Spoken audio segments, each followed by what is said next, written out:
Qual a mentalidade de um médico empreendedor? Eu já tinha na minha cabeça, cara, se eu tentar fazer isso aqui e não der certo, qual é o máximo que pode acontecer? O que mais me espantava era pensar na possibilidade de chegar aos 40 anos de idade e me arrepender de não ter tentado. Quais são os princípios para você fazer uma boa gestão do seu consultório, da sua clínica? Isso não é algo alheio ao trabalho do médico. O médico tem que ter a consciência de que ele precisa entender isso. Você é o principal interessado que o seu negócio dê certo. Se você não fizer isso, quem é que vai fazer por você, cara? Ninguém. É sobre isso que a gente vai falar no episódio de hoje do MEV Hack, o episódio mais MEV do Brasil.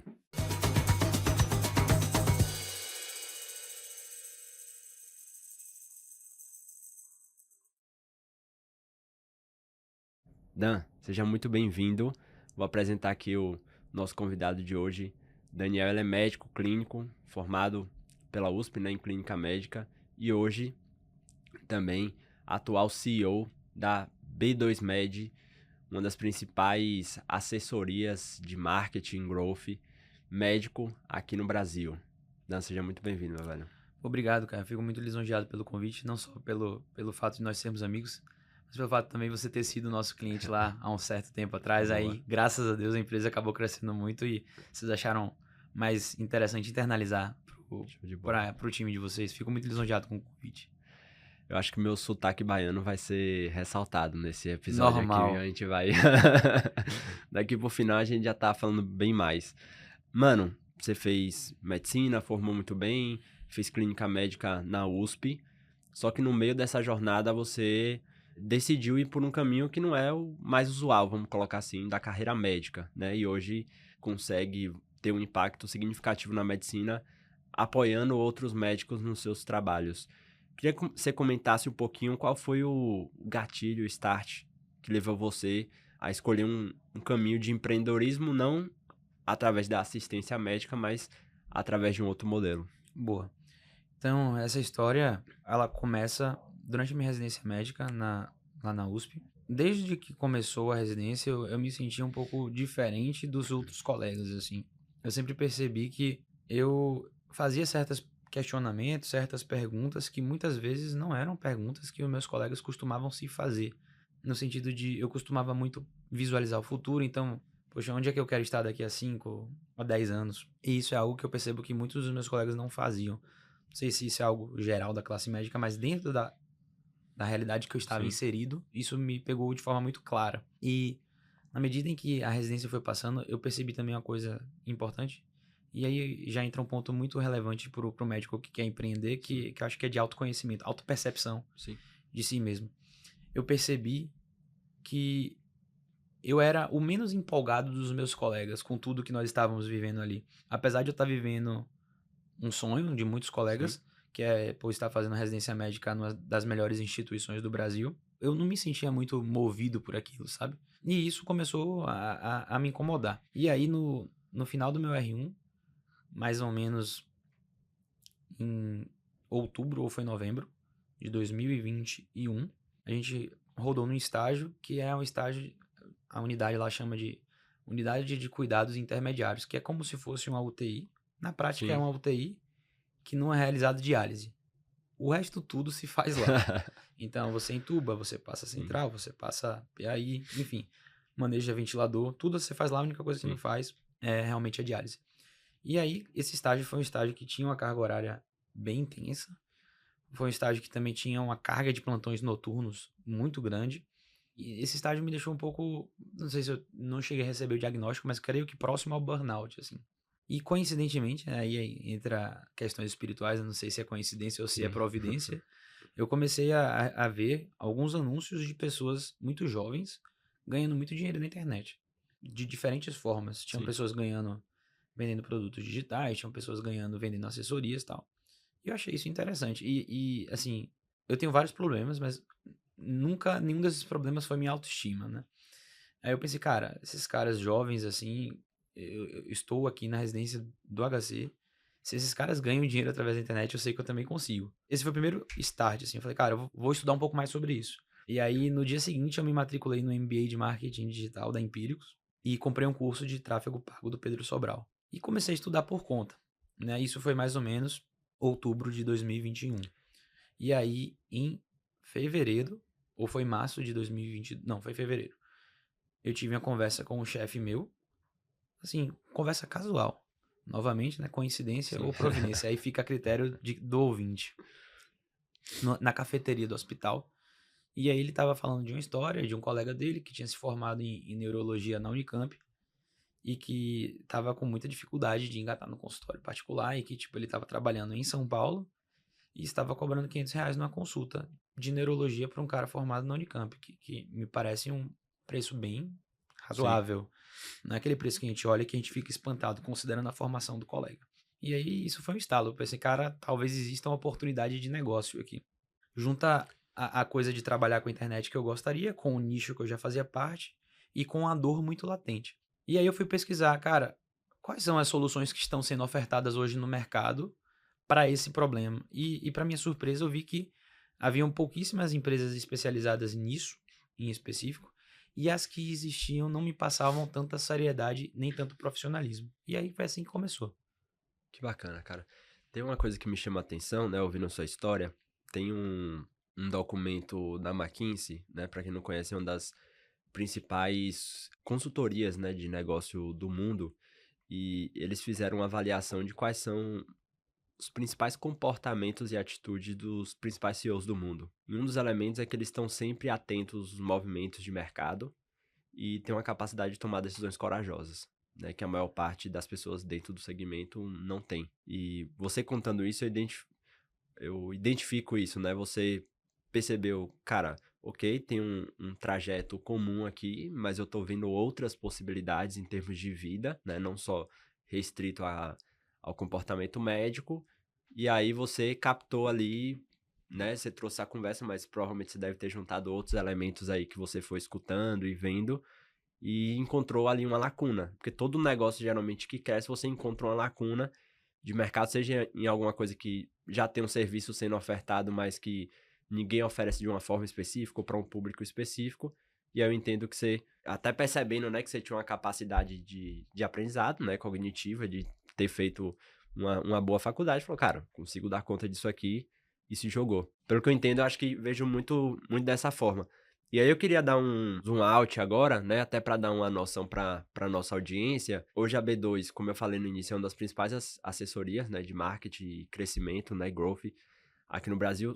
Dá só uns números gerais assim, só para o pessoal ter dimensão mais ou menos quantos médicos vocês atendem hoje, como é que tá mais ou menos a estrutura também de número de equipe, tudo isso. Beleza. Hoje, assim, a gente fundou a empresa, o CNPJ, do dia 18 de março de 2022. Então, hoje é 1º de novembro de 2024. Então, a gente tem 2 anos e pouco mais de 2 anos e meio, aí, 2 anos Legal. e 8 meses. Hoje nós estamos com 165 clientes ativos.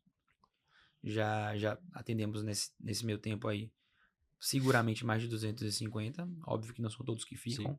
E hoje nós temos uma equipe de 50 pessoas, considerando os três sócios. São 2 sócios fundadores, que sou eu e o Pedro.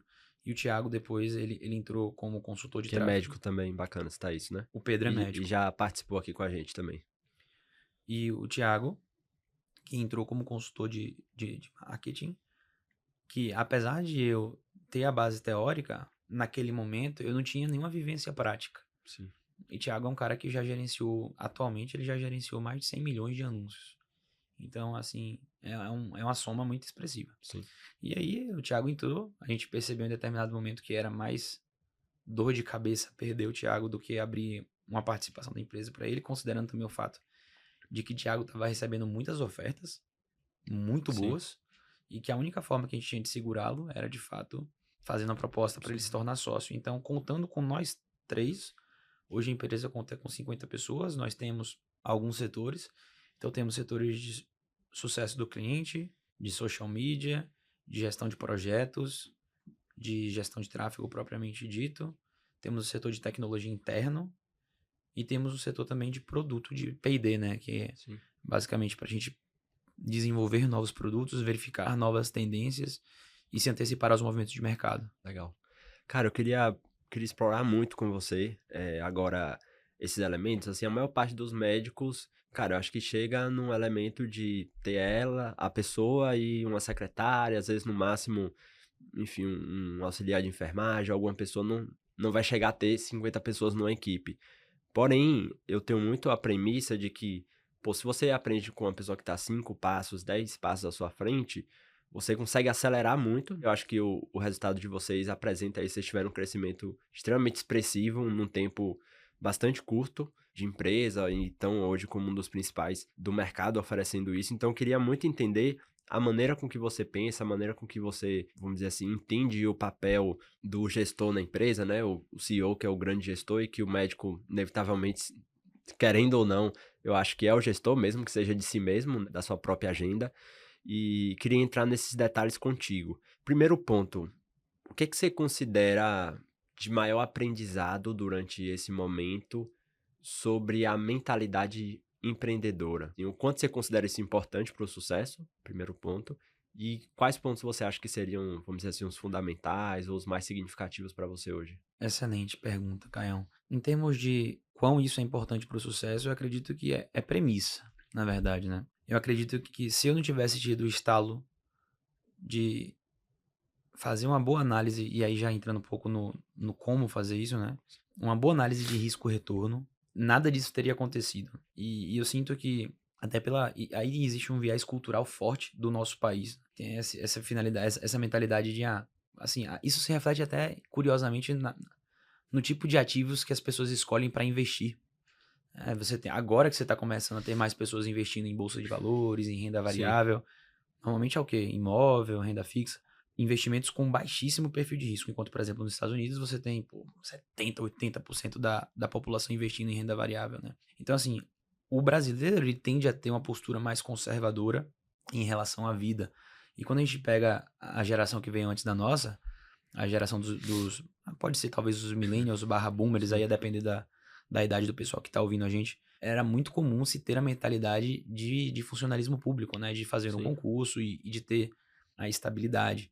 Hoje em dia, até com os problemas financeiros do país, déficit primário, crise do INSS, provavelmente não sei o que vai sim. acontecer com a INSS ou com os concursos públicos no futuro, mas coisa boa acredito que talvez não, né?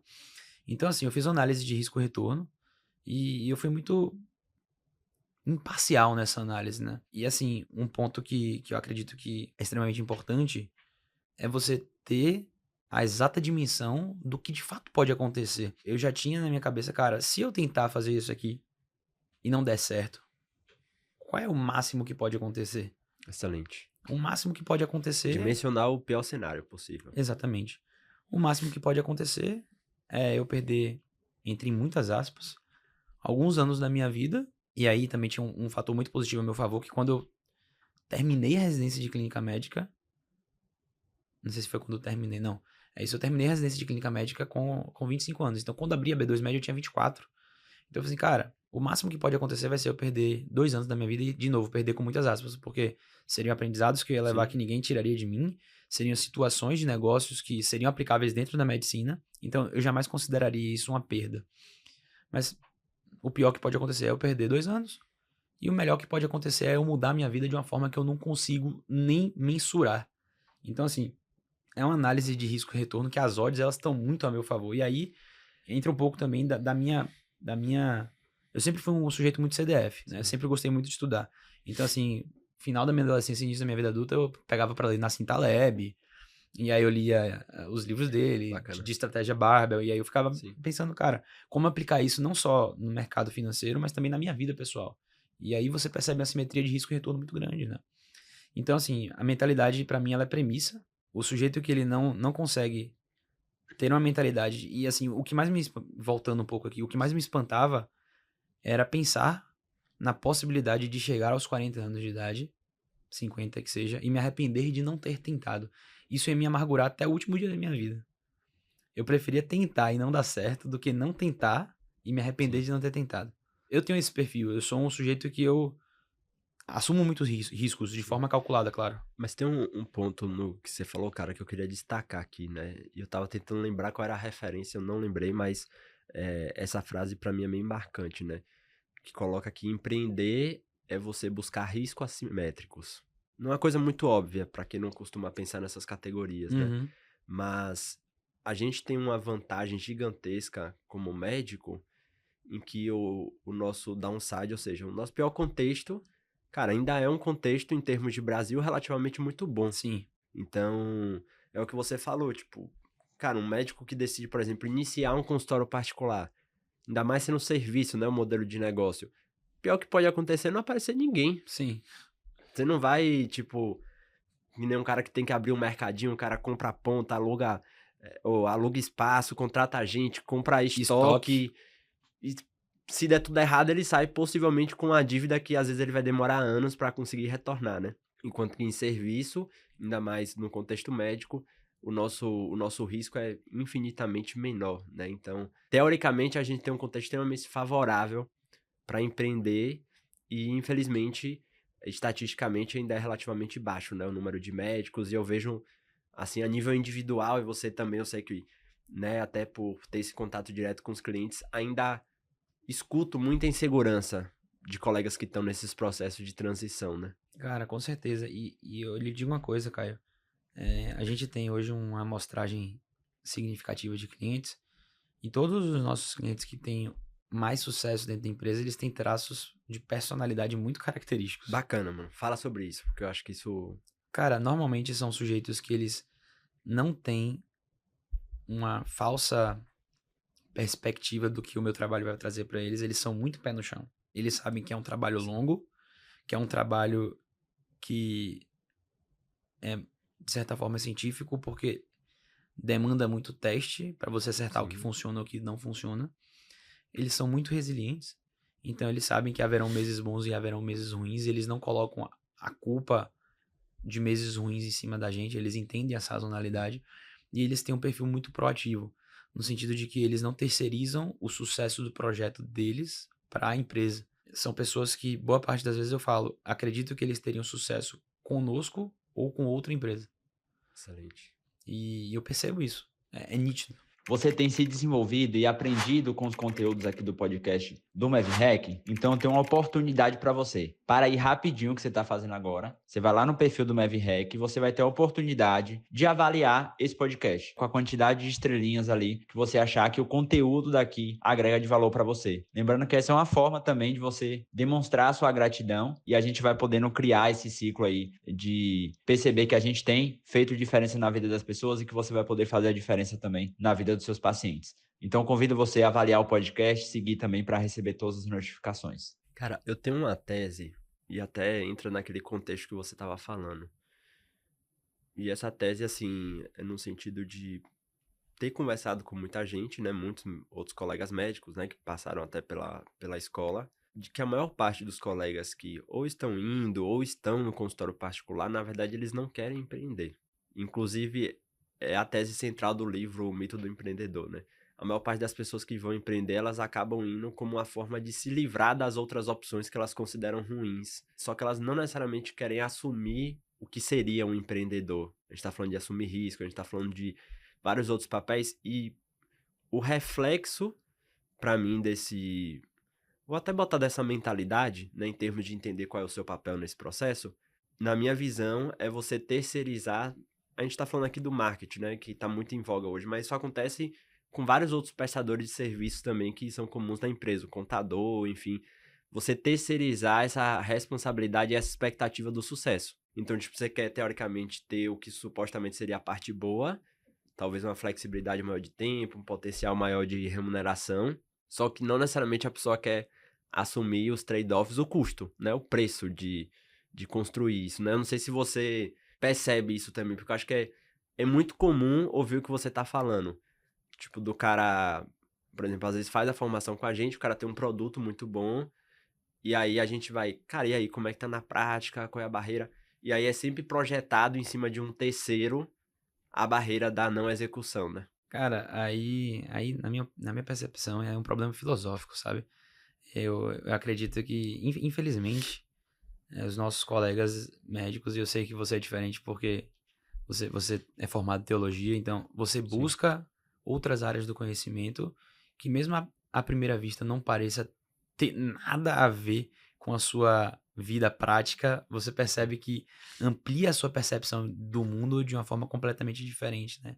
E assim, você sabe também, por nós sermos Sim. amigos, que eu estudo bastante Sim. filosofia, teologia, e eu acredito que há uma falta desse tipo de estudo para os colegas médicos em que eles não conseguem assumir a responsabilidade pelos seus êxitos e pelos seus reveses. Eles acreditam que quando eles têm êxito é decorrente do esforço deles, e quando eles têm reveses é decorrente do esforço dos outros. Mas assim, uma máxima que eu até trago lá na empresa, e eu realmente vivo segundo isso, que eu vou lhe dizer agora, é que quando a meta é batida, é um mérito meu, e quando a meta não é batida, é um demérito meu. E assim, a partir do momento em que você passa a procurar culpados para terceirizar a culpa, isso é um forte indicador, primeiro, de que você não é humilde, e assim, a humildade intelectual, ela é a base para a sabedoria. Sócrates já falava que ele inclusive foi tido pelo oráculo de Delfos como o homem mais sábio da Grécia Antiga. E ele falava, não posso ser o homem mais sábio do mundo, da Grécia, eu vou perguntar a todos. E todos que ele perguntava já diziam saber tudo. Ele falou, nossa, realmente eles são muito burros, porque o sujeito que ele fala que ele sabe de tudo, ele não está aberto ao novo conhecimento. Então, a partir do momento em que o médico ele se coloca nessa posição de não estar errado, ele se coloca na posição de não estar aberto ao novo conhecimento, então ele provavelmente ele vai empacar. Eu acho que é um erro filosófico, um erro de postura, de não ter essa postura de eterno aprendiz. Que cara, eu também percebo que você tem, né, a cada nível de empresa, cada salto de faturamento que você tem, são novos os desafios que você vai vivenciar. E as pessoas que lhe ajudaram a chegar naquele lugar que você chegou, não necessariamente são as mesmas pessoas que vão lhe ajudar a chegar no próximo passo. Sim. Então, cara, eu percebo isso, é bem comum com os nossos colegas, e eu acredito que muito disso seja oriundo, primeiro, de que boa parte dos nossos colegas não passaram por problemas na vida, verdadeiros problemas. Como, por exemplo, não que eu tenha passado, certo? Mas eu tentei suprir esse problema com a busca intelectual um pouco mais profunda, lendo um pouco mais de filosofia, de teologia. Mas assim, cara, na maioria das vezes são pessoas que não tiveram restrições de bens, não passaram fome, sempre tiveram água quente, enfim, né? São pessoas que não tiveram dificuldades reais na vida. E, considerando que a maioria das pessoas não tiveram esse tipo de dificuldade, também não houve uma busca ativa por outras áreas do conhecimento que não a medicina, né? Sim. Normalmente nós percebemos que nossos colegas eles são muito tecnicistas e que eles têm muita dificuldade de conversar sobre coisas que fogem da sua área de atuação profissional. E eu acho que essa é uma das causas pelo qual, sim, de fato eu percebo esse comportamento dos colegas de não assumirem a responsabilidade pelos seus êxitos ou pelos seus reveses. Eu entendo o que você diz, acho que eu concordo em parcial. Vou só colocar um ponto a mais na mesa aqui. Não sei se vai fazer sentido pra ti, mas obviamente que quando você já tem, independente da medicina, uma atitude em relação à vida de responsabilização, porque os fatos vão ser o mesmo, né? Tipo, os fatores externos influenciam, a economia influencia, tudo isso influencia. Mas você pode se posicionar em relação a essa situação como enxergando você e focando naquilo que você vai poder executar e é responsabilidade sua, ou você focar naqueles pontos que estão fora do seu controle. Mas tem um ponto que eu não sei se faz sentido, que assim, todo o nosso processo de formação, né, eu tô falando graduação, residência, sub e tudo, querendo ou não, você tá sempre dentro de um contexto maior em que, ok, você tem um nível de responsabilidade, mas a responsabilidade sua, última não é sua, né, então, pegando da residência pra frente, né, você tá dentro da residência, tá dentro de um hospital, que tem, às vezes, um coordenador, e aí que se der alguma coisa, vai ter alguém que vai responder por último, então, vamos dizer assim, essa atitude radical de responsabilidade diante de falar, não, cara, isso aqui é 100% mérito meu ou não, eu acho que assim, não tem uma exposição ao ambiente, aí talvez a questão da dificuldade seja um pouco isso, né?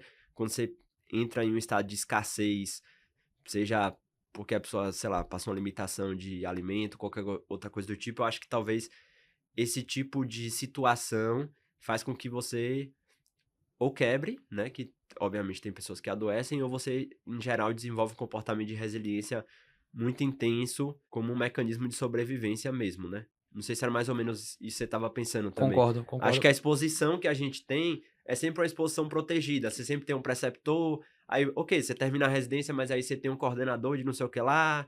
Então é sempre você como parte De uma estrutura maior. de uma estrutura maior, né? E assim, ainda sobre isso, perfeita a sua colocação. Eu acho que o problema maior é o fato de que até o momento em que você termina sua residência, sua especialização, os próximos passos estão muito claros. Sim. Você só precisa seguir o figurino. E aí, quando o sujeito ele se vê diante de uma infinidade de opções que ele pode escolher, ele tem uma dificuldade de ponderar. E aí, existem vários, inclusive, mecanismos para isso, né? Matriz BCG, Sim. matriz ICE, que são matrizes de priorização do que você acha que você pode fazer, né? E assim, isso eu acho que acontece por conta de, além da ausência de exposição, a gente nunca teve contato com isso na nossa graduação, né? No nosso processo de ensino, na verdade. Esse ponto eu queria aprofundar contigo, cara, porque quando você estava citando, né, das características que vocês observam em comum, teve um ponto que me chamou a atenção, que foi a questão da mentalidade de longo prazo, Uhum. né? Então você falou, cara, o cara que busca um serviço e que ele tem sucesso, ele não tem expectativa de que ele vai contratar a assessoria nossa e um mês depois a clínica dele que tinha 5 pacientes vai vir com 30, 40, 50 pacientes. E eu queria primeiro perguntar a nível pessoal e depois você falar em relação aos clientes, né, aos colegas. Como você enxerga ou qual o papel que você enxerga na mentalidade de longo prazo? Como é que você pensa isso internamente? E queria que você desse um pouquinho mais de contexto disso em relação aos médicos que você atende, que é basicamente também o perfil aqui que a gente tem, né? Provavelmente um médico que tem pelo menos aí 5 anos de formado, alguns são mais jovens, mas em média a maior parte está entre 10, 15 anos de formado e obviamente viveu uma mudança extremamente significativa no mercado médico, né? Cara, Então, tipo, a excelente pessoa pergunta. meio que foi pro campo jogar futebol e no meio do jogo virou outra coisa, né? Virou rugby, né? Entendeu?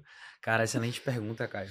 E assim, eu acho que eu vou falar nós, Sim, porque você também é cristão. sim, O cristão, eu acho que ele tem uma facilidade maior, pelo menos o cristão que vive a religião da forma correta, sim, de ter uma visão de longo prazo, porque é natural pro cristão abdicar de várias coisas que pro mundo é normal, em busca do bem de maior longo prazo possível, que é um bem que a sim. gente só vai desfrutar depois da nossa morte.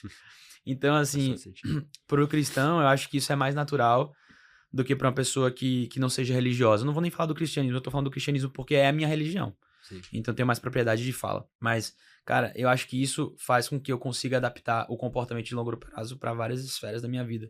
Por exemplo, hoje eu poupo 40% do que eu ganho. Poderia poupar menos? Poderia.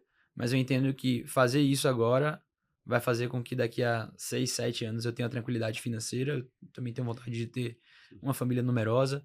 E isso tudo vai fazer com que eu consiga ter e dar mais tranquilidade para os meus filhos. Mas eu acho que, de novo, o ponto espiritual aí, o ponto religioso faz muito sentido, porque facilita para mim ter essas atitudes de longo prazo, né? E existe também aquele estudo da década de 70 dos cookies também, que é Sim. bem famoso esse estudo, né? Que botaram algumas crianças, na verdade dos marshmallows, eu acho. Marshmallows, isso. Colocaram algumas crianças numa sala e aí disseram pra elas, olha, se vocês conseguirem... Essa sala tinha marshmallows no meio de uma mesa. Aí disseram pra elas, se vocês conseguirem esperar 30 minutos, vocês vão ganhar outro marshmallow. Senão, vocês não vão ganhar outro marshmallow. E aí fizeram a coorte e acompanharam essas crianças durante muito tempo ao longo da vida. E conseguiram chegar à conclusão, nunca parei para ler esse estudo para ver os vieses metodológicos, mas é um estudo bem famoso e bem citado, que um dos principais determinantes de sucesso para a carreira profissional da pessoa, de fato, é ter uma baixa preferência temporal, que é ter a capacidade de trocar bens ou prazeres imediatos por bens maiores, de maior valia no futuro. E, cara, isso é algo que é para mim imprescindível. E eu vivo isso de forma muito natural na minha vida. Agora, eu acho que empreender ainda é mais difícil, porque você não tem a garantia que vai ter 2 marshmallows depois. Exato, exatamente, exatamente. Então você tem um futuro que você imagina que é possível, né, mas que não tem garantia necessariamente que aquilo vai ocorrer. Tem uma aula do Mav Business que eu falo da curva J. Para mim, a grande maioria dos modelos de empreendedorismo, ele vai passar por essa curva, né? Em que você fica investindo, investindo, investindo, ou seja, vai só descendo, você só tá botando dinheiro, seja no seu aprendizado, seja numa assessoria, enfim, em estrutura. Você depois começa a ter um pouquinho de retorno, mas você ainda tá no déficit. E aí lá na frente, cara, quando você passa o break-even, né? Ou seja, você volta ao padrão, aí você pega uma curva de subida, meu amigo, o que é muito mais difícil. Então a gente tende a imaginar a realidade de uma forma muito mais linear, né? E a Esse é o pessoa muitas problema. vezes vai pro consultório com a expectativa e sem entender que o jogo é outro. É, cara. É um jogo de curva J, né? E aí existem outras particularidades da minha individualidade que eu acho que podem ter ajudado muito nisso. Por exemplo, eu comecei a investir em renda variável com 18 anos de idade. Então, desde muito cedo, eu me acostumei a ver os gráficos das minhas ações subindo enquanto elas, na verdade, caindo enquanto elas subiam, né? E assim, eu comecei eu tive contato com as obras do Nassim Taleb muito cedo. E tem um exemplo que ele traz em algum dos livros dele que é bem interessante esse exemplo. Ele pega 2 irmãos londrinos, um é taxista e outro é banqueiro. Banqueiro não, bancário. Trabalha num banco. Sim. E aí, o taxista, ele tem uma variabilidade de renda. Tem meses que ele ganha mais, tem vezes que ele ganha menos. E o bancário tem uma renda muito boa, inclusive acima do taxista. E aí, o que é que acontece?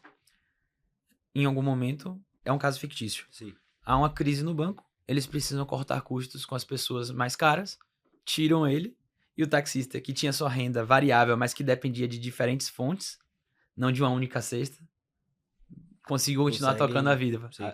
Então, assim, eu sempre... Isso é uma coisa que o próprio Flávio Augusto fala muito. Eu sempre tive muita tranquilidade na incerteza. Sempre tive muita tranquilidade na incerteza. Até porque aí, de novo, entra um viés religioso muito forte. É uma das características no estudo do Mackenzie também. É? A pessoa ter...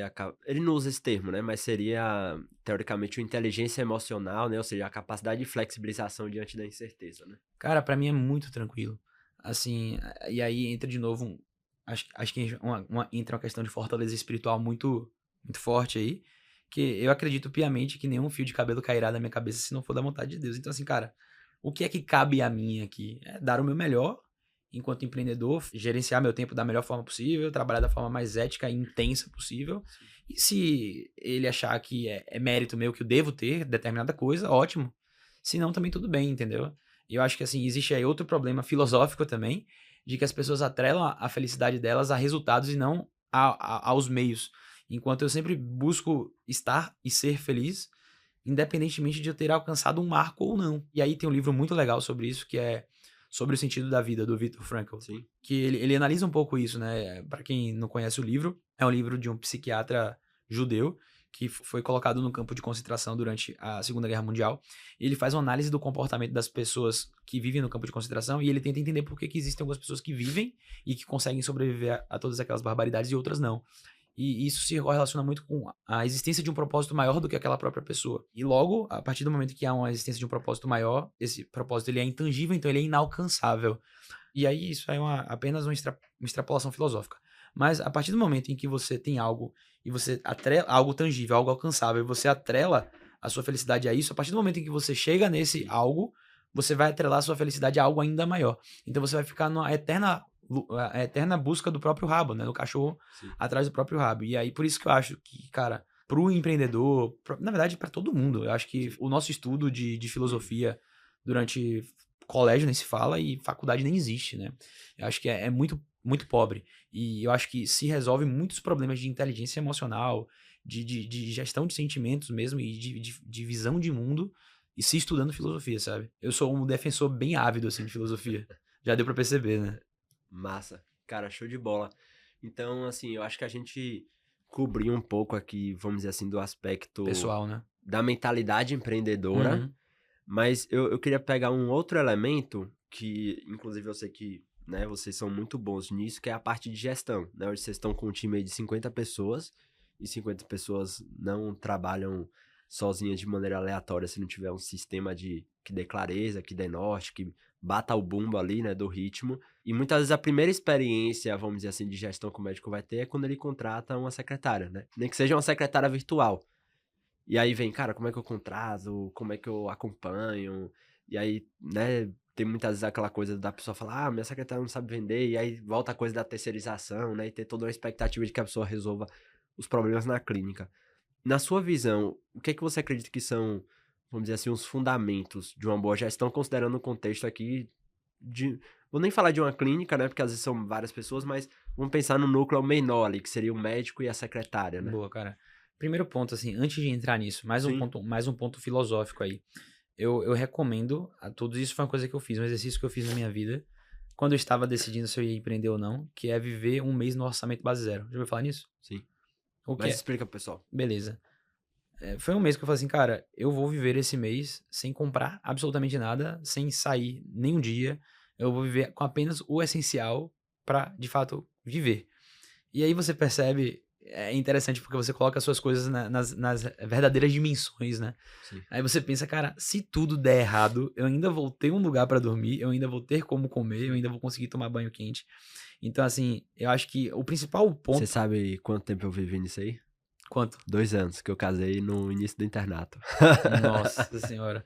O cara viveu o Tinha orçamento... R$1.500 por mês. O cara viveu o orçamento base zero compulsório, meu amigo. Você tá doido, cara. Foi na raça. Tempo bom, cara.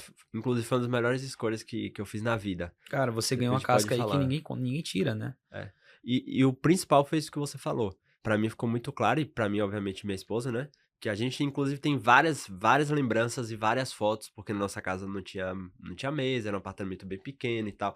E a gente fazia várias coisas legais sem gastar R$1. Claro, hoje a gente pode se dar o luxo, o conforto de investir mais em outras coisas, mas a gente sabe que, cara, se eu precisar cortar, sei lá, 50% do meu orçamento, eu sei que é possível. Obviamente que vai ter uma perda de conforto e outras coisas importantes, mas eu sei que é possível. Justamente, cara.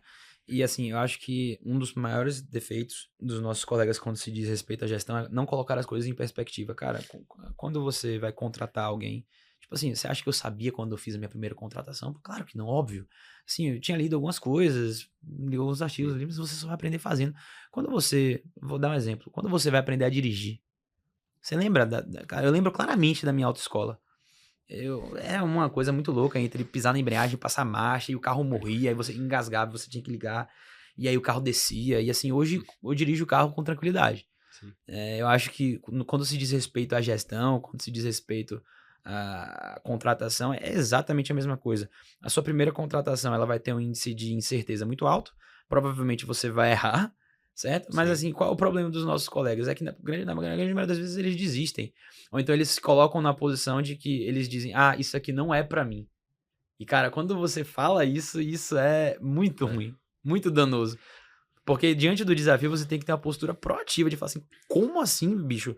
Sei lá, o Zezinho da esquina contrata funcionário pro mercado dele, eu não vou saber contratar uma pessoa, você tem que ficar indignado com a sua ausência de capacidade de contratar alguém.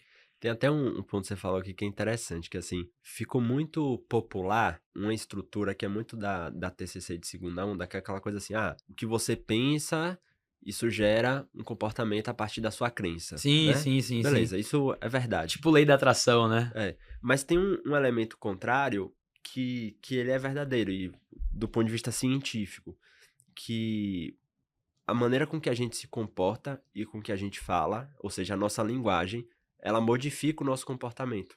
Então, quando você afirma, como você colocou aqui, isso aqui não é pra mim, não é uma questão mágica, né, que vai mudar, mas você tá construindo a imagem que você tem de si mesmo. Exatamente.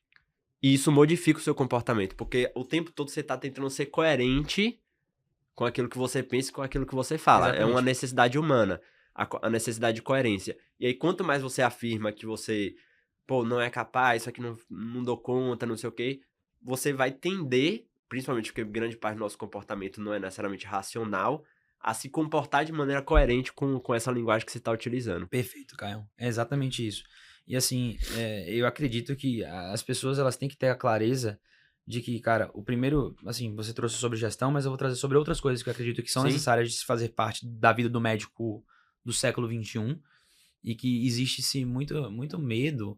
As pessoas, elas têm muito medo e quando você percebe, na geral, na verdade, esses medos são completamente infundados, que são medos de pessoas que, na grande maioria das vezes, não te conhecem ou que, tipo, não gostam de você por motivo zero e você tá deixando de fazer o que você precisa fazer por conta do medo de ser julgado. Mas, enfim, por exemplo, o primeiro vídeo que você for fazer vai ser seu pior vídeo, o segundo pior vídeo vai ser o seu segundo vídeo, o seu terceiro pior vídeo vai ser o seu terceiro vídeo.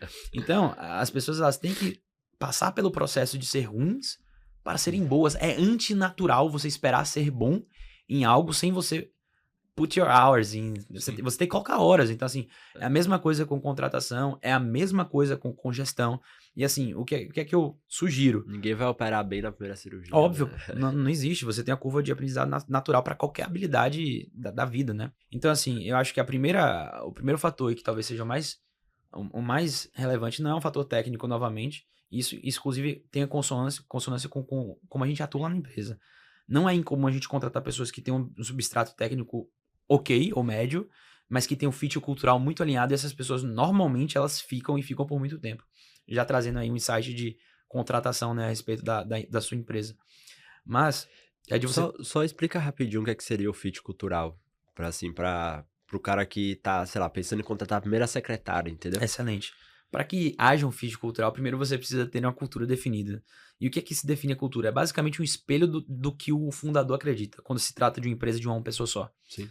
Mas a ideal é que essa cultura ela tenha um formato, né? Que a gente divide em missão, visões e valores. Então, missão é por que a gente faz o que a gente faz. Visão é para onde a gente quer chegar. E valores é como nós fazemos o que nós fazemos. Eu gosto de fazer também o como não fazemos. Sim. O how we do e we don't, né? E aí, tem um livro muito bom, é um dos melhores livros de empreendedorismo que eu já li, é 10 lições de estratégia da Harvard Business Review. Sim. É um livro da capa roxa. E lá ele tem um artigo que fala exatamente sobre isso, né? Que você também tem a parte de você tangibilizar isso, que é fazer a BHAG, que é Big, Hairy, Audacious Goal, que é meta, em tradução livre, né? Grande, cabeluda e audaciosa. Que é você colocar uma meta que, ao olhar para ela, você se sinta desafiado, sim, que seja delimitada no tempo e que tenha consonância com essa visão, valores que a gente acabou de traçar. Esse aqui é o esboço inicial da sua cultura. A cultura, o pessoal do empreendedorismo, sim, fala que, independentemente de você pensar nela ou não, ela irá existir.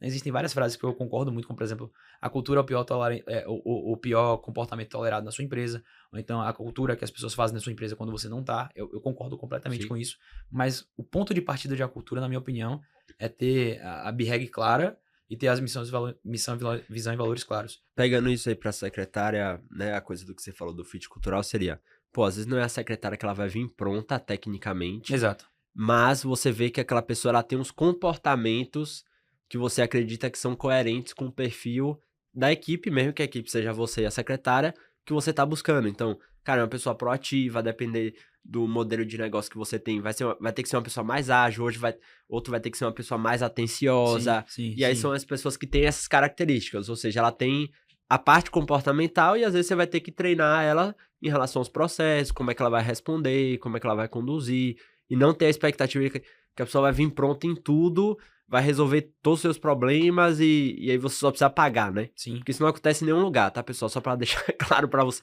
Nem nas melhores empresas do mundo você contrata uma pessoa e ela resolve tudo sem que você tenha que dar input nenhum, sem que você tenha que dar clareza nenhuma, né? E isso é extremamente complicado, porque eu percebo que muitos colegas, aí já indo um pouco pra como fazer uma gestão eficiente, né? Sim. Você tem que ter uma job description, que seria basicamente um documento dizendo o que é aquela pessoa é responsável por fazer. E aí você também faz, além do que você é responsável por fazer, você tem que começar a gerenciar essa pessoa através de KPIs, né, que são Key Performance Indicators, que são indicadores de performance, indicadores-chave de performance. E aí, cara, para secretária tem alguns que são muito óbvios, né, que é, por exemplo, taxa de conversão, que é, cara, a cada quantas pessoas que você entra em contato, quantos por cento você consegue gerar de fato um agendamento. Né? Isso. Outro que também é muito fácil, muito simples de medir é o LRT, né, o Lead Response Time, que é qual o tempo médio que a secretária demora para entrar em contato com a pessoa que entra em contato com o estabelecimento. E já existem diversos estudos, inclusive acho que da McKinsey, sim, falando que é basicamente exponencial, assim. Quando a pessoa entra em contato com menos de 1 minuto, a taxa de conversão vai lá para tipo 500% a mais e vai reduzindo de forma progressiva até 10 minutos. E depois de 10 minutos a taxa de conversão já diminui bastante, né? Então, assim, você tem que saber exatamente o que aquela pessoa tem que fazer, o que é escopo do trabalho dela, o que não é, como você vai gerenciar aquilo. E, como gerente, qual a periodicidade dos indicadores que você vai gerenciar. Tem alguns indicadores que você vai precisar gerenciar de forma diária, tem alguns que você vai precisar gerenciar de forma semanal, tem outros que de forma mensal, talvez. E outra coisa também, e aí é um pulo do gato bem legal, tá? Quando você estiver definindo indicadores, eu gosto de definir indicadores qualitativos e quantitativos. Porque quando você coloca qualitativo de forma isolada, é possível que você tenha uma perda de quantidade, e quando você coloca quantitativo de forma isolada, é possível que você tenha uma perda de qualidade. E como é que você mitiga esse problema? Colocando indicadores de naturezas distintas. Um indicador de qualidade e um indicador de quantidade. E você mede esses dois. Então, se a gente for pensar no contexto da secretária, o quantitativo, por exemplo, poderia ser a taxa de conversão. Sim. Né? Ou seja, quantas consultas ele consegue agendar percentualmente a cada pessoa que entra em contato. Exato. E um qualitativo seria NPS. você perguntar o NPS da secretária, alguma coisa NPS, assim. NPS, CSAT. Funciona super bem. E aí você consegue ter tanto a medida quanti quanto a medida quali. Um quanti que seria melhor ainda seria, por exemplo, o LRT, que é o Lead Response Time, sim, que é um dado muito frio, né? Sim, sim. Mas que ele diz exatamente, cara, ela tá cumprindo o que ela precisa cumprir. O SLA, né, que a gente chama, que é o Service Level Agreement. Tô trazendo várias siglas aqui, mas é bom que depois vocês dão um Google aí, vocês pesquisam. Que é basicamente, quando você coloca na job description, você vai falar, cara, esse é o indicador que você vai buscar aqui. Por exemplo, se você estiver contratando PJ, aí já é um pouco mais complicado. Você direciona a atenção da pessoa, né? Tipo, cara, essa pessoa tá chegando, ela não sabe nada. Você tá ensinando a ela como é que funciona, qual é o preço da consulta, o script e tal. Mas tem que dar um foco, alguma coisa pra... É onde ela vai direcionar a atenção. E você fala, ó, o indicador mais importante aqui pra gente é quanto tempo você demora pra responder a primeira mensagem que é enviada. E aí, obviamente, se a pessoa sabe que ela vai ser avaliada em cima disso, ou seja, que a prova é sobre aquilo, teoricamente, ela vai focar em colocar energia naquilo. Exato. E assim, é impressionante que a maioria dos colegas não metrifica isso. E aí, por exemplo, reclama que a taxa de conversão da secretária tá ruim. E aí, cara, você faz a pergunta, quantas vezes você para por semana pra poder olhar o WhatsApp da sua secretária, sentar com ela e dizer o que é que ela pode fazer pra melhorar? Cara, isso é responsabilidade sua, bicho. Sim. E aí você vai ver, cara, ninguém faz isso, entende? É muito raro, é muito esporádico. E os clientes nossos que fazem isso, eles têm os números melhores. Por exemplo, o próprio Rubão. O Rubão, a taxa de conversão dele é papo de 30%, salvo engano. É absurdo. Mas assim, de onde veio essa taxa de 30%? De múltiplas iterações que ele fez no processo. Porque com certeza, quando ele começou, o processo era péssimo. E aí ele foi fazendo isso de tempos em tempos. Ele foi melhorando o playbook, treinando. Agora ele chegou num número absurdo. Entende? Só que as pessoas, elas querem comer filé mignon, mas não querem roer o osso antes. É exatamente isso, entende? E aí isso também tá atrelado com o quê? Com a cultura da satisfação imediata. Com você colocar o prazer imediato em detrimento do longo prazo, né? Porque para que você chegue no resultado como esse, cara, você vai ter que roer muito osso, sabe? Antes de chegar no filé mignon. Tudo isso, acho que o ponto principal de tudo que eu falei aqui é de que isso não é algo alheio ao trabalho do médico. O médico tem que ter a consciência de que ele precisa entender isso. Ele tem que ter a consciência de que ele é capaz de fazer isso. Ele não pode olhar pra isso e falar assim, cara, não, isso é muito complicado. Não pode, cara. Porque se você não fizer isso pela sua empresa, você é o principal interessado que o seu negócio dê certo. Se você não fizer isso, quem é que vai fazer por você, cara? Ninguém. Só que aí, às vezes, falta essa cultura, essa percepção de que ele é ele é o autor do negócio dele. Ele não é um coadjuvante, entende? Ele é o protagonista. E, às vezes, falta essa percepção de protagonismo do próprio negócio. Eu acho que é uma coisa muito mais perceptiva do que técnica, sabe? Maravilha, cara. Dan, pô, muito bom. Eu queria ir pra um bate-bola final aqui pra extrair algumas coisas a mais de você, assim, que possa ajudar a galera.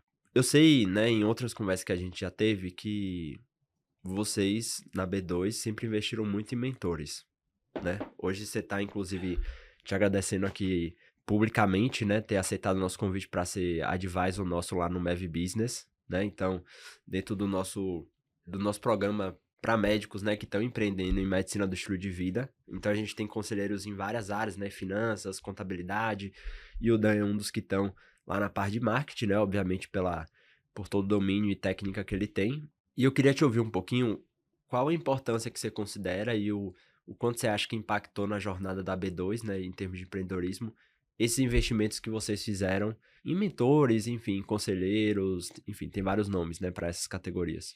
É indissociável uma coisa da outra, eu acredito, assim. Desde quando a nossa empresa nem gerava fluxo de caixa, a gente contratou uma mentoria um pouco mais barata, que foi uns 12 mil por 6 meses de acompanhamento. E ela já foi primordial, porque ela nos ajudou a montar o nosso funil de vendas, ajustar a nossa comunicação do marketing.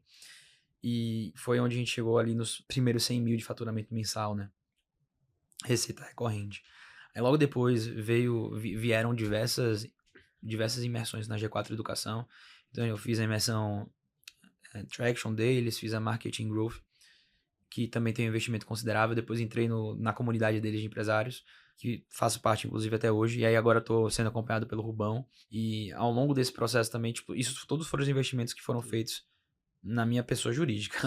Mas na minha pessoa física tiveram diversos outros, entendeu? Por exemplo, eu peguei uma consultoria individual de 1 ano de desenvolvimento pessoal com um cara que eu gosto muito, que é um sujeito que eu enxergo nele o espelho do homem que eu quero ser, que era um bom pai, um bom empresário, um bom marido. Legal. E, pô, diversos cursos cara, de coisas mais malucas. O que você tá falando é pelo menos uns 200k, se juntar Tranquilo. tudo isso aí. Tranquilamente. Acho que, assim, se for colocar o que a gente investiu por Pedro junto, pro Thiago junto, para as lideranças juntos, acho que foi mais de $500 mil nesse tempo de empresa. Nesse tempo que são 2 anos e meio.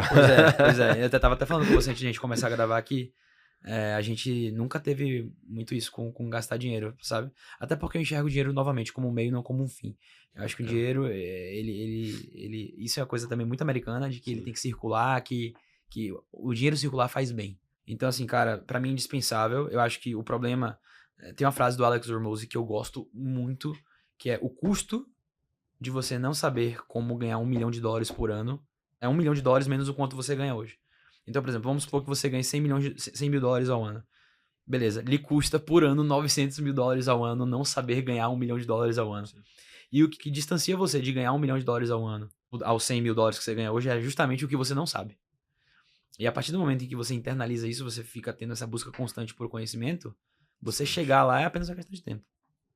Só que as pessoas muitas vezes não têm essa percepção. Elas acham que elas não estão no faturamento que elas gostariam de ter por obras do acaso, né? Na verdade, é mera incompetência, na grande maioria das vezes, né?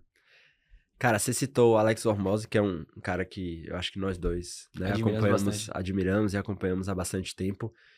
Quem mais você tem de referência em termos de empreendedorismo hoje, assim, que você acha que seria legal o pessoal começar a acompanhar, ouvir, enfim, podcast, assim, suas principais referências de estudo? Boa. Tirando o livro, que aí eu vou perguntar daqui a pouco. Beleza. Eu gosto muito do Ryan Dice, que é o cara, ele tem uma comunidade que chama Digital Marketers. Que tudo que eu, assim, hoje eu estudo muito mais por curso do que por livro, pelo menos essas coisas mais hard skills. Sim. Então, assim, eu sou aluno da comunidade dele que, tipo, lá tem cursos de tudo que você imaginar. Tem de social media, de gestão de tráfego, de gestão de comunidade, então... Americano. É americano. Salvo engano, o acesso é $1.000 anual. É salgado, mas como eu falei, a gente gasta bastante com a educação mesmo. Mas o Ryan Dice, salvo engano, ele também tem alguns conteúdos gratuitos. Aí tem o Russell Brunson, que também não tem como não falar dele no que diz respeito a marketing, principalmente criação de funis. Ele é muito fera nisso. Tem o próprio Alex Hormozi, que pra mim ele traz conceitos que, na minha opinião, são muito complexos e difíceis de uma forma muito fácil e didática. Sem contar que o resultado que o cara teve é absurdo. E tem também, eu gosto muito do Tim Ferriss. Sim. Que é o que escreveu o Trabalho 4 Horas por Semana, apesar do título ser bem clickbait, né? Eu acho que é um livro que, cara, me ensinou muito sobre gestão de tempo e de produtividade também. Legal. E outras fontes... O blog dele é muito bacana, né? Tem muitos artigos muito bons. Eu nunca parei pra ler o blog, eu escuto o podcast dele. Ah, show. É muito bom também. O podcast dele é muito bom. E o podcast do Alex Hormozi também é sensacional, que é o The Game, né? Então, de pessoas que eu acompanho, são basicamente os gringos, né? Esses caras aí. No Brasil, cara, você tem... Eu não tô sendo pago nem nada, mas eu acho que a G4 oferece coisas muito boas de diferentes setores, né? Então, se você quer uma coisa, sei lá, para marketing, ele tem algo para lhe ajudar. Se você quer algo para vendas, eles têm algo para lhe ajudar também. Mas eu iria direto na fonte, porque você ir nesses gringos, na grande maioria das vezes, é mais barato e o conhecimento que é trazido, pelo menos pela G4 para cá, é um conhecimento que é replicado desses caras, né? Sim. Então, eu gosto de estudar lá. Massa. Show de bola. Cara, pra gente fechar, eu acho que é sempre covardia, porque eu sempre compenso essa pergunta falando não ia conseguir responder. Mas quais 2 ou 3 livros aí você indicaria pra um médico que, escutou isso aqui, cara, fez sentido pra ele tá querendo desenvolver, vamos colocar aqui, essa mentalidade empreendedora, essas habilidades de gestão, que ao longo da sua jornada você considera aí que foram fundamentais ou que foram impactantes pra você? Beleza. Ó, o primeiro livro é Gestão de Alta Performance. Esse não tem como ficar de fora. Que é o do Andy Grove, né? Que é o ex-CEO da Intel. Ele vai lhe dar uma percepção muito clara de princípios, de coisas que eu falei aqui, como KPI, OKR, SLA. E, cara, é um livro de super fácil entendimento. É uma das bases que a gente tá usando pro módulo de gestão do business. Cara, esse livro tem como, né? Esse livro é tipo... a cabeceira. Livro de cabeceira. Esse é livro de cabeceira. Aí tem um que eu gosto muito também, que é do Carlos Ferreirinha, O Paladar Não Retrocede. É bem interessante. É sobre marketing de luxo. Não sei, assim, eu tô partindo do pressuposto que a maioria das pessoas aqui querem trabalhar com coisa mais premium, mais high-end, mais high-ticket. Então, esse livro é muito bom. E aí, para marketing, existem vários, né? Acho que eu vou trazer por categorias, que eu acho que fica mais fácil. Para a parte de criação de funis, entender um pouco como funciona essa dinâmica de vendas na internet. O .com Secrets do Russell Brunson é muito bom. Foi traduzido, né? Agora segredos.com. Nossa senhora. Mas é muito bom mesmo. Gosto muito também do Story Brand, do Donald Miller. Sim. que é... De capa branca. Isso, com um megafone. Sim. Ele fala bastante sobre criação de marca e branding, que é um dos principais diferenciais para a criação de comunidade e capacidade de precificação, para você conseguir cobrar mais caro, ser visto de forma diferente pelas pessoas. Deixa-me ver mais um, mas eu não vou botar de marketing não, eu vou botar de vendas. Cara, eu poderia falar a receita previsível, mas eu acho que é um pouco mais complexo do que a necessidade de um consultório médico. Eu acho que entra bem o Never Split the Difference, do Chris Voss. Sim. Que é o que negocie como se a sua vida Gosto dependesse bastante disso. também. Que é um livro que ele fala bastante. E tem outro também sobre vendas, que também é bem interessante. Talvez não muito aplicável por conta do tipo de vendas que acontece no consultório médico, Sim. que é o Segredos do Lobo, do Jordan Belfort. Sim. Que é muito bom também. Esse tá esgotado, tá difícil de achar ele. Esse livro é bem bom. São livros que dão bases boas de vendas. Eu trouxe aqui de vendas, de marketing e de gestão. Se vocês tiverem esses livros aí, já dá pra dar uma brincada boa. Show de bola. Mano, você é um dos professores que tá lá no módulo de marketing agora do... Inclusive tá finalizando, né, a construção aí das aulas do Mev Business. O que é que o pessoal pode esperar, né, tanto de quem é aluno aqui que já tá escutando, ou é que eventualmente tá ouvindo a gente e eventualmente faça sentido estar com a gente lá no Mev Business, do que você tem pensado, que você considera importante ali dos temas que você tá trabalhando. Excelente. A ideia dos módulos é trazer uma base teórica e uma aplicabilidade prática. Então, assim, não vou, até por conta da duração das aulas, né? Não Sim. tenho como me estender muito nas bases teóricas, que também acredito que não seja o objetivo do programa. Mas eu vou trazer coisas que eu acredito que são primordiais para que o médico consiga... não acho que ele vai fazer o marketing dele, mas assim, eu acredito que tem que estar no espectro de competência dele algo para que ele consiga delegar da melhor forma possível. Então a gente vai falar um pouco sobre as diferenças de marketing de desejo e de marketing de necessidade, que é fundamental, considerando que a depender... São jornadas muito distintas, né? Completamente. A depender do tipo de mercado que você está inserido, a forma como o seu paciente vai comprar de você muda muito e isso tem que ser ajustado na estratégia de marketing. A gente vai falar um pouco sobre a diferença de branding institucional e de branding pessoal, e que na grande maioria das vezes, dentro da medicina, você vai usar muito mais o pessoal do que o profissional, do que o institucional. Às vezes, a depender do teu porte, você vai poder usar um mix ali, que a gente vai trazer alguns cases também para poder analisar. E a gente vai falar um pouco também das atualizações do CFM, né? Que também é um tema extremamente relevante para que a gente não deixe pontas soltas aí e tenha algum risco de sofrer alguma sanção quando a gente estiver buscando fazer o marketing da forma mais adequada. Show de bola, show de bola. Então, basicamente, né, até foi o que eu te pedi, né? Consolidar a base teórica, que, né? Como você falou, você é muito nerd, então a gente sempre buscou gente que vai ter muita base boa, mas também com a experiência prática aí dos 200 e poucos médicos que passaram com vocês ao longo desses 2 anos e meio, né? Sim, Show com de certeza. bola. Acho que é isso. Maravilha. Turma, hora do jabá aqui final, tá? Se fez sentido pra você aqui em relação ao Mev Business, hoje você não vai encontrar em nenhum lugar, nem no nosso Instagram, nem no nosso site, no momento que a gente tá gravando aqui, nenhuma divulgação sobre isso. Então, justamente porque é um programa muito mais interno, muito mais íntimo, com um grupo muito menor, né? Voltado para médicos, especialistas, obviamente, que estão querendo empreender na medicina do estilo de vida. Ou porque você fez a formação com a gente, ou porque você, enfim, já tem uma base de MEV ali e tá querendo empreender nessa área. Eu vou pedir pro pessoal deixar aqui embaixo o link direto ali para o processo de pré-inscrição, e a nossa equipe vai conversar com você, entender seu momento, até ver se faz sentido, né, como alocação de investimento, porque é um investimento que a sua PJ, né, que a sua empresa vai estar fazendo no seu crescimento, como o Dan falou aqui, e você vai ter a oportunidade de não ter só a mim, ao Daniel, ao Pedro também, que é sócio do Daniel e teve aqui em episódios anteriores, mas colegas também de outras áreas, de outros domínios, dentro dessas skills que a gente vai formando, né? Então, para você se formar enquanto empreendedor, você vai ter que formar um conjunto de habilidades em vendas, em marketing, em estratégia, e a ideia é trazer pessoas que são referências em cada uma dessas, e você não apenas ter a base teórica, mas você tê-los como conselheiro, né? Então, todo mês a gente tem um board onde os colegas participantes trazem as suas pautas, quais são as dores, as dificuldades, os gargalos que estão tendo no seu negócio, e você vai ter a possibilidade de ter gente muito boa, com muito mais experiência em termos de empreendedorismo, médico, podendo te ajudar a tomar as melhores decisões, beleza? Dan, queria te agradecer mais uma vez, cara, foi só o primeiro, sem dúvida nenhuma, a gente vai ter muita coisa boa pra fazer junto ainda. Valeu, meu velho. Obrigado pelo convite, Caio.